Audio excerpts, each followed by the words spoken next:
ఒక చిన్న ఊరు, 100 మంది జనాభా, మంచి గాలి, నీరు, పొలాలు. వన్ డే రియల్ ఎస్టేట్ వాడొచ్చాడు. నీ పొలం ఇస్తావా, ఎకరం 2 కోట్లు ఇస్తా అన్నాడు. ఆ రైతు అసలు ఒక్క క్షణం కూడా ఆలోచించకుండా, ఎవరిని ఆలోచించకుండా అమ్మేశాడు. పిల్లల్ని అమెరికాకు పంపించేశాడు, అక్కడే చదివించాడు, అక్కడే ఉద్యోగాలు, అక్కడే పెళ్ళిళ్ళు, అక్కడే పిల్లల్ని కన్నారు. ఇక్కడ తల్లిదండ్రులు ఒంటరి అయిపోయారు, అలాగే చనిపోయారు. కడసారి చూపు కూడా చూడడానికి పిల్లలు ఎవ్వరూ రాలేదు. ఒక్క పొలం కాదు, మొత్తం ఊరంతా, ఊర్లో ఉన్న పొలాలన్నీ అమ్ముడైపోయాయి. పొలాల స్థానంలో అపార్ట్మెంట్లు వెలిచాయి. ఈ ప్రపంచమంతా ఇలానే అమ్మేస్తే మన పిల్లలు ఏం తింటారు, ఏం తాగుతారు? మనమైనా మారాలి కదా. మనం కూడా ఇలాగే ఉంటే మన పిల్లలు మన నుంచి ఏం నేర్చుకుంటారు, ఏం తింటారు, ఏం తాగుతారు? అసలు భూమి ఏది? భూమి వద్దా?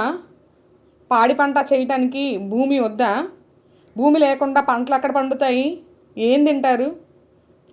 అసలు ఏం తాగుతారు? 10 తరాలు కూర్చున్న తరగని ఆస్తి సంపాదించాలి, మా వాళ్ళకి వారసత్వం నిలబడాలి అంటారు. సంపద అండి వారసత్వం ఇచ్చేది?